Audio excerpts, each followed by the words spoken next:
Hey, Tom, how are you? Hello, Hello. Archon So of Graceland.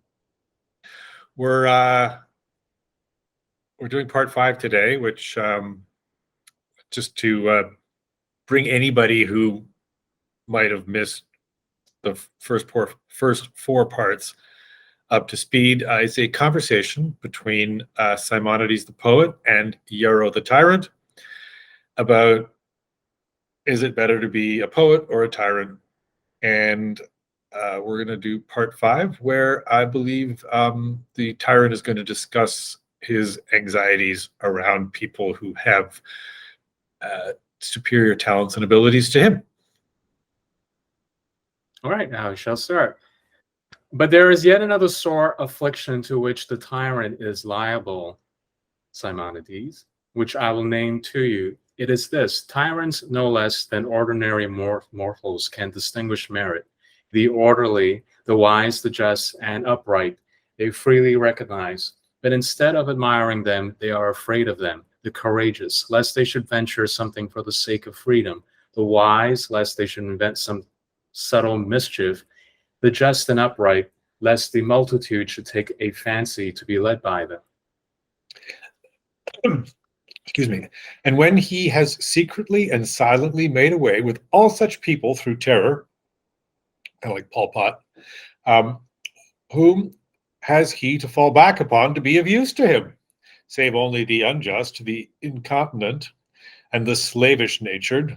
Of these, the unjust can be trusted as sharing the tyrant's terror, lest the cities should someday win their freedom and lay strong hands upon them.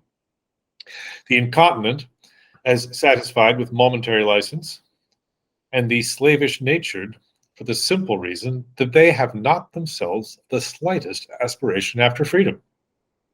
This, then, I say, appears to me a sore affliction, that we should look upon the one set as good men, and yet be forced to lean upon the other. And further, even a tyrant cannot be something of a patriot, a lover of that state, without which he can neither hope for safety nor prosperity.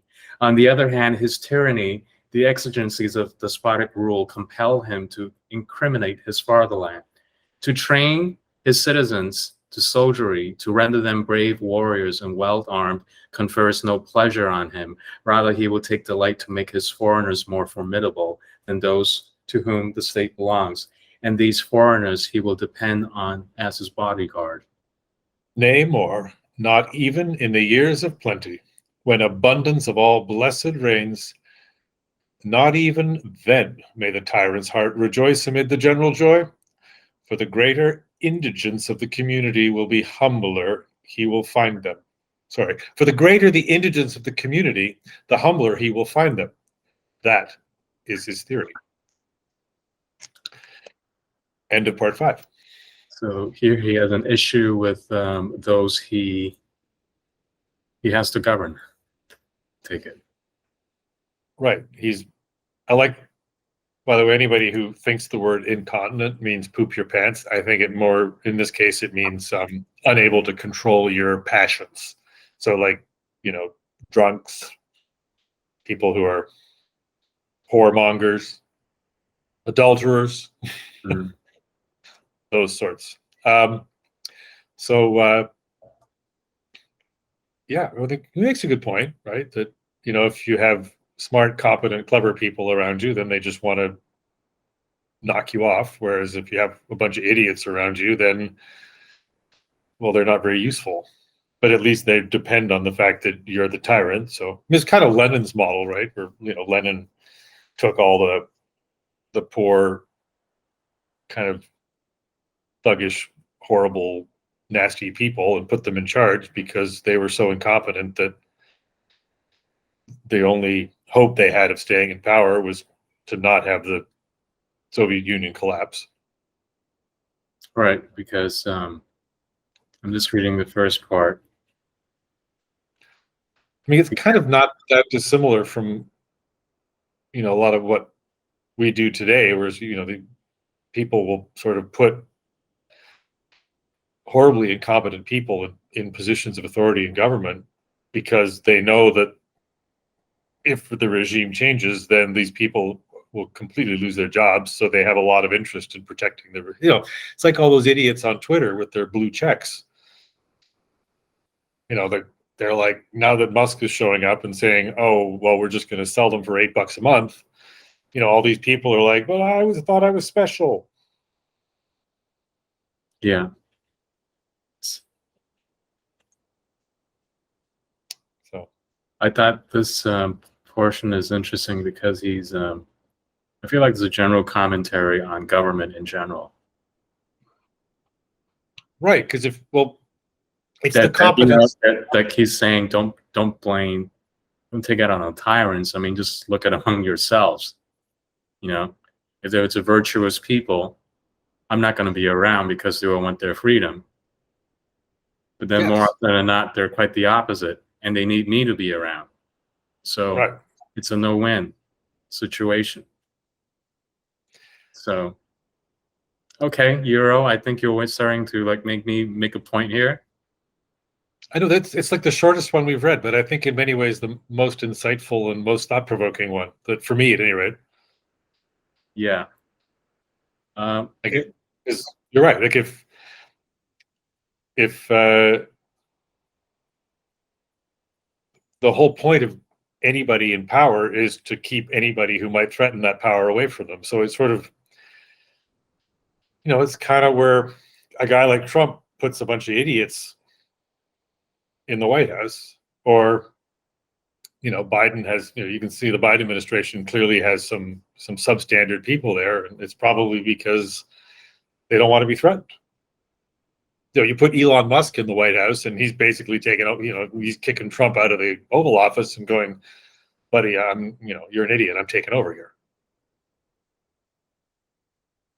There's a bit of a check and balance here, not the way that the founders imagined, but I like, it's a natural check and balance that, you should always look over your shoulder.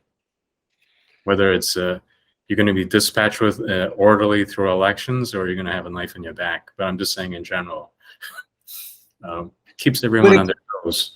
But it creates a terrible incentive to not have the most capable and competent people running the place.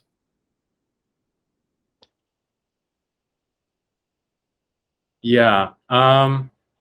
Because, you're like, oh, I want to win the next election, so let's not put anybody around like Eric Adams, right? I mean, he's okay, but he's not the most impressive human being that ever walked the planet. So he sure doesn't need a, super impressive, smart, good-looking dude standing beside him, and everybody going, maybe it'd be better if he was mayor. Well, we never discussed how Hiero came to be, in the story. How did he? I know it's a story, but I don't think it matters. I think it's more like we're talking about putting people and competent people in positions of power. So, let's assume that Hiero's competent because he figured out how to become the tyrant. But then once he's in charge, he doesn't want to get pushed out. So the last thing, it's like in Shakespeare's Julius Caesar, right? At one point, I think Caesar says, let me have men about me that are fat. Young Cassius has a lean and hungry look. And, so Caesar doesn't want plotters and schemers. He wants fat, lazy guys who are just going to cheer him up. You just reminded me of something you see that in corporate organizations. And it happens a lot in middle management where the top guy would surround himself. Well, depending on the quality of the top guy, he would either surround himself with what you just described or, a better person. But then if you have someone more qualified, then the top person should really watch his back because. Right. It's a challenge because if you have too many idiots in your department, then your whole department gets eliminated because some of the other guy is like, well, okay, you're all useless. Mm-hmm. And if you have too many smart people in your department, then, well, they get rid of you. So you have to have that kind of balance, I guess, between just competent enough, but not too competent. Yeah. Well, Euro strikes me as a more enlightened and more conscious and aware of his surrounding. But just about everyone we know that that's not fiction that are what we call tyrants, I don't think they have this awareness. I mean, they are maybe a little paranoid, but I don't think they. I think Putin and Xi, if you got them in a room together and after a couple of drinks, I think they'd both be pretty smart, interesting men to talk to. Perhaps.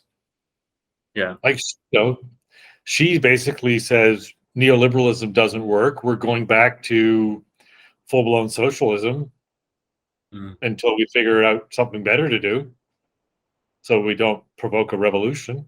That was. I mean, that's a bold move. Yeah. Well, when there's a translated version of Euro. Right. Probably. I mean, he, like that thing he did with what's it, Hu Jintao? How do you say that? Hu Jintao. He basically had him escorted out of the room in front of everybody. Yeah. That was badass. I don't know about badass. That was really him. I think at least how I saw it was like him saying, we don't really want that era anymore. Right. We are trying something else new. Well, not new, more in line with what the founding principles of the party is. So, right, but that was a very public, it delivered the message very clearly to anybody watching. Yeah, you couldn't mistake his message. like nobody was there. I wonder what he meant by that. Right? Everyone was like, "Oh, we know exactly what he means." Yeah, so it's interesting. We're not doing that. It's interesting to see how they're going to shape up in the next 10 years. But it's not China that we know, that we will know for the last 20 years. No, it's a different. But the interesting, I guess, for me, watching Putin and Xi today and reading the Euros, the problems aren't different, right? This is thousands of years later, and the same problems. I'll bet you if we were to play the Simonides to a kind of conversation with Putin and or Xi, they would be.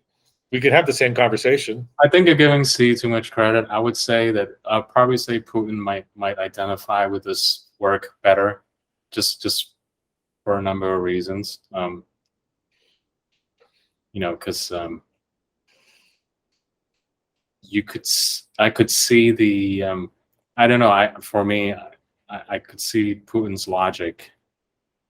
It's just more it makes sense to me than.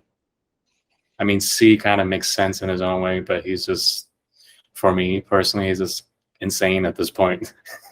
He's just been in his own council for too long, and no one's afraid. It's just, like I said, it's typical, after you've been in isolated for so long, you just start listening to yourself, and all your wise advisors are just like what you just said. He surrounded himself with people who. Yeah, but kind of like Hiero, it's like there's no half measures here when you're the tyrant, right? You have to make a decision. There's no compromise. You have to make a decision, and I guess your gestures have to be very dramatic. I mean, in all respects, if you want to be totalitarian, you really have to you can't be half-ass about it. So, or you're Louis the 16th and you get chopped, your head gets chopped off. Because Charles I dissolves Parliament, but he makes the mistake of not executing them all. Because Hu Jintao actually has a large faction following. Sure. They may have removed him, and like I said, they removed him to send a signal to that faction. Right. That faction's not going to go away. So they will, bide their time. And will probably make him more paranoid, I'm gonna guess, because you never know. Now the emperor needs a wine taster, someone to actually check his food now. That's where he's put himself now, basically. I think he Everyone- always was. I mean, I think he's just saying, he's just he's like, look, nobody loves me. I'm the king. Yeah. So I need to roll with a strong hand. So yeah, I thought I like this. I don't know. Number 5 is Number was 5 really packed. Yeah, there's a lot in it. it was short and cool. All right, well, stay tuned for number 6 coming shortly. Number 6, yes. All right, I'm going to sign off here.